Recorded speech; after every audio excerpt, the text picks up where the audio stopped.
Assalamualaikum warahmatullahi wabarakatuh. Perkenalkan, nama saya Dimas Najib Saputra, ya kan. Saya dari kelas C1 sebenarnya, industri. Ya, nggak penting lah itu. Jadi kali ini karena merupakan salah satu tugas juga ya. Saya akan membicarakan tentang dua aspek penting dalam sebuah organisasi, yaitu budaya dan juga politik organisasi. Mungkin kita pernah merasa bahwa lingkungan kerja kita itu ada yang mendukung kreativitasnya, ya kan, atau malah sebaliknya.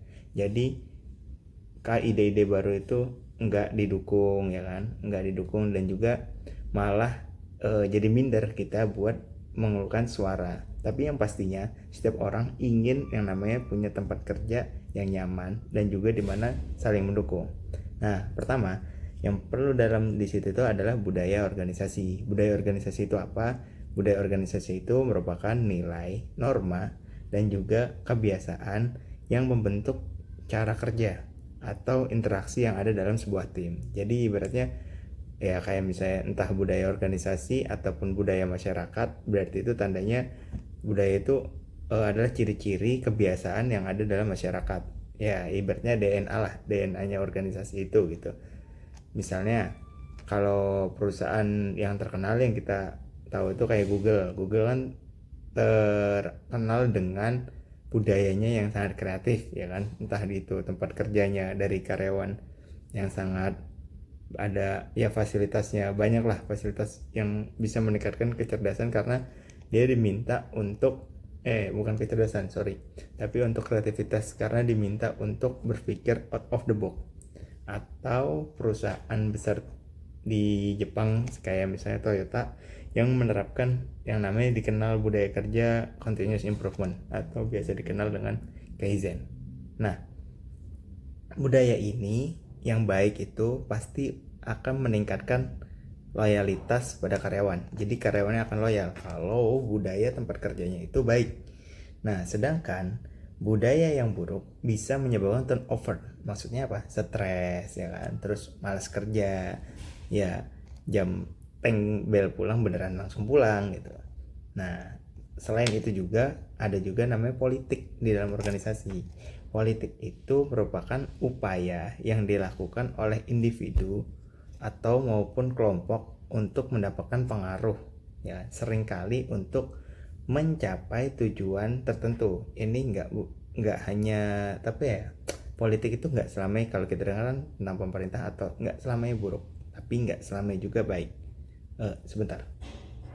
Oke, tadi masalah baik dan juga buruknya politik, ya, itu nggak selamanya buruk dan juga nggak selamanya baik. Terus misalnya ada seorang karyawan, ya kan, yang ingin naik atau promosi gitu jabatannya, itu pasti dia akan mencoba mendekati atasannya. Itu nggak salah, cuman merupakan salah satu cara berpolitik. Tapi yang pastinya kita harus pahami, jangan berlebihan lah. Pokoknya yang berlebihan, apapun yang berlebihan itu nggak baik, itu nggak baik. Nah, menariknya, budaya organisasi yang kuat seringkali dapat mengontrol sebuah politik organisasi. Jadi kalau emang suatu perusahaan itu budayanya udah melekat kayak tadi, mungkin si siapa nih, Google atau Toyota punya naiknya masing-masing gitu. Nah, otomatis bentuk politiknya, maksudnya bentuk organisasinya itu menyesuaikan dengan budayanya. Ya misalnya si Google ini nggak terlalu banyak namanya dari yang kalau diproduksi kan biasanya ada kita teman-teman kita kan operator, leader, line leader, supervisor atau segala macamnya. Tapi perusahaan-perusahaan yang tingkatnya kreativitas atau bidang itu tuh saya nggak ada tuh namanya supervisor dan segala macam, langsung manajer dan sebagainya. Nah, itu pasti nantinya nentuin tingkat perilaku dan yang ada politiknya di dalam organisasi.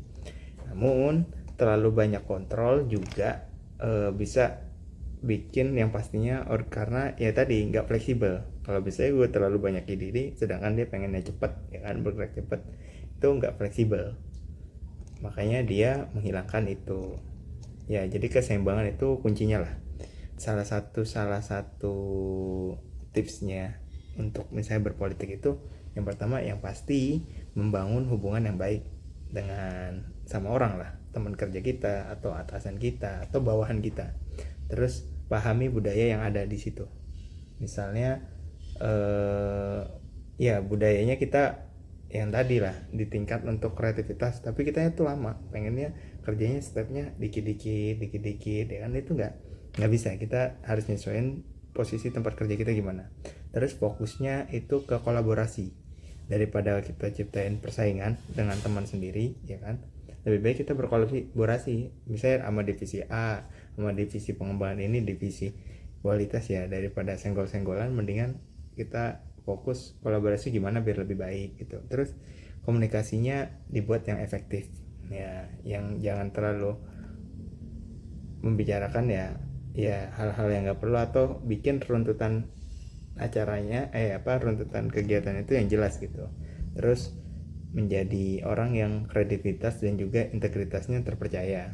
Terus pahami orang lain, maksudnya kepentingan dan juga tujuan orang lain itu harus kita pahami sifatnya kayak gimana. Jadi jangan tentang diri sendiri aja. Itu paling itu aja sih. Oke, saya akhiri. Wassalamualaikum warahmatullahi wabarakatuh.